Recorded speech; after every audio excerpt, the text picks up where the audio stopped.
Hello everyone. कक्षा 10 गणित के जो हमारे सवाल हैं इनको डिटेल में सॉल्व करेंगे। तो पहला हमारा सवाल है, संख्याओं 3, 4, 6 और x का समांतर माध्य 5 है तो x का मान होगा। तो इसको डिटेल में सॉल्व करेंगे। तो इसका एक फॉर्मूला है, समांतर माध्य बराबर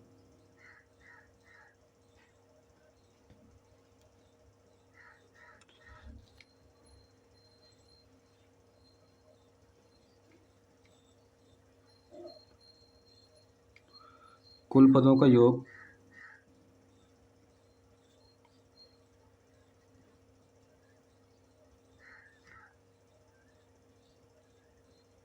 बटे कुल संख्या।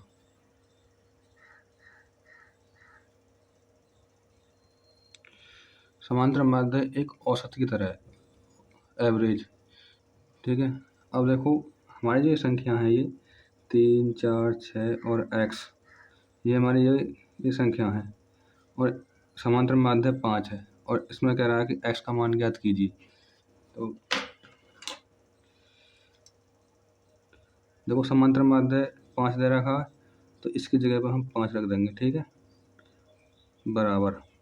और कुल पदों का योग, तो हम इस संख्या को लिखेंगे जैसे 3 + 4 + 6 + x। ठीक है, और बटे हमारी कितनी संख्या है, 1, 2, 3, 4, तो हम यहाँ 4 लिख देंगे। कुल संख्या हमारी ये। और देखो हम क्रॉस मल्टीप्लाई कर देंगे। ठीक, तो 4 × 5 में करेंगे, 4 पंजे 20 बराबर। और देखो इनको हम जोड़ देंगे, 4 3 7 और 7 6 13। ठीक है, और प्लस ये हमारी चरपद संख्या, और हम इसका पक्षांतर कर देंगे तो हमें x का मान निकल के आ जाएगा। ठीक है, तो 20 - 13 बराबर x की वैल्यू निकालेंगे तो 20 में से 13 घटाएंगे।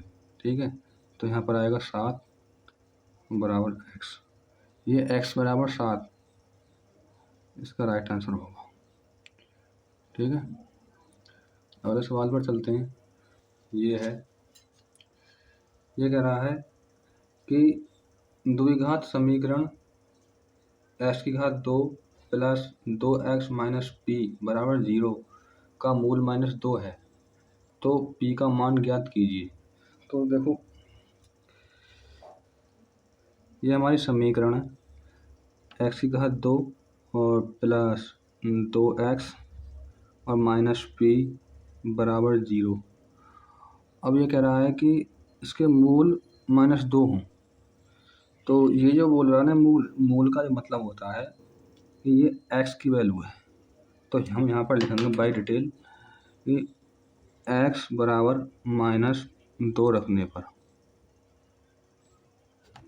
ठीक है, अब देखो जहाँ जहाँ हमारी x है वहाँ पर -2 रख देंगे। ठीक है, तो यहाँ पर x⁻² है तो यहाँ पर -2⁻² हो जाएगा। ठीक है, प्लस 2 गुणा x का जो वैल्यू दे रहा है कि -2, तो यहाँ पर -2 लिख देंगे और -p = 0।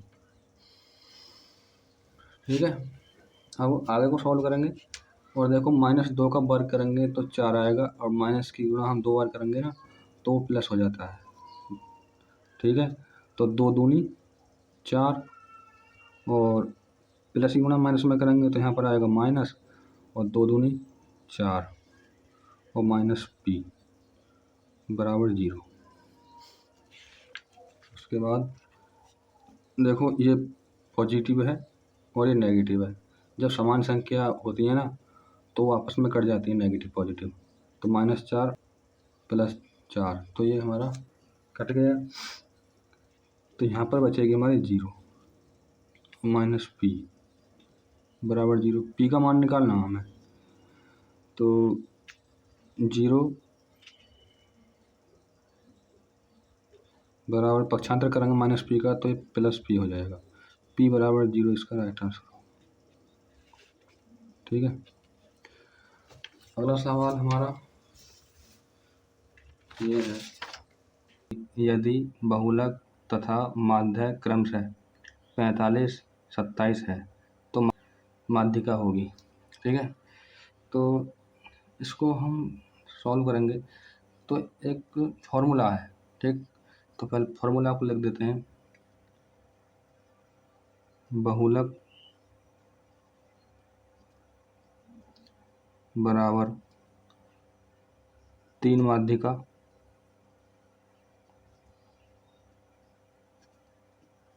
माइनस 2 माध्य। ठीक है, तो देखो ये सवाल है हमारा, जहाँ जहाँ हमारी मतलब ये बहुलक की और माध्य की ये वैल्यू दे रखी है, वहाँ वहाँ हम इन वैल्यू को हम रख देंगे और हमारा माध्यिका निकल के आ जाएगी। ठीक है, तो बहुलक की जो वैल्यू दे रखी है वो 45, तो हम यहाँ पर 45 लिख देंगे हम। ठीक है, बराबर, और माध्य की वैल्यू दे रखी है 27, बराबर यहाँ पर लिख देंगे 3 माध्यिका।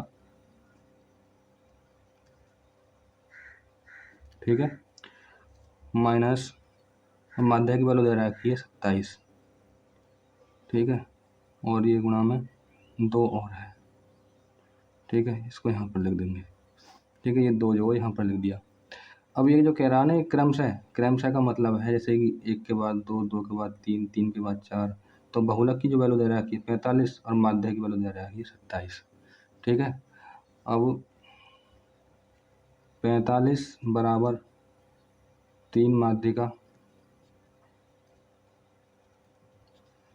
और देखो 27 की गुणा 2 में करेंगे, 27 दूनी 54। ठीक है, अब फिर उसके बाद जैसे हम माध्यिका निकालेंगे तो -54 जैसे हम इधर को लेकर आएंगे तो चिन्ह हमारे परिवर्तन हो जाएंगे। ठीक है, तो 45 और 54 को इधर को लेकर आएंगे तो ये जाएगी +54। ठीक है, अब बराबर ये हमारे यहाँ पर स्थिर है, तो यहाँ पर लिख देंगे हम 3 माध्यिका।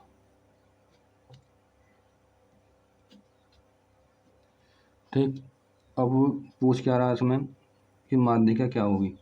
अब देखो हम इन दोनों को हम जोड़ लेंगे तो ये 5 4 9 और 5 4 9, तो ये 99 हो गए, बराबर 3 माध्यिका।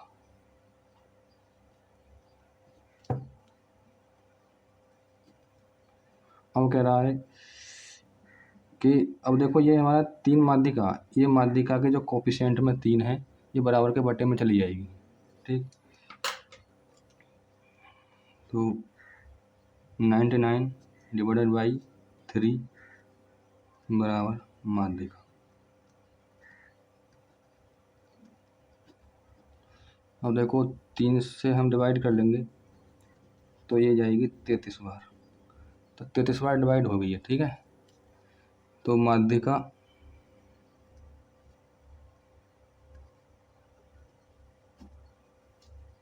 बराबर 33, यही इसका करेक्ट आंसर होगा। ठीक है, ये हमारा फॉर्मूला ऐसा है कि अगर किसी भी मतलब माध्यिका या माध्य या बहुलक किसी भी की वैल्यू पूछे तो इस फॉर्मूला को यूज करके हम किसी की भी वैल्यू निकाल सकते हैं।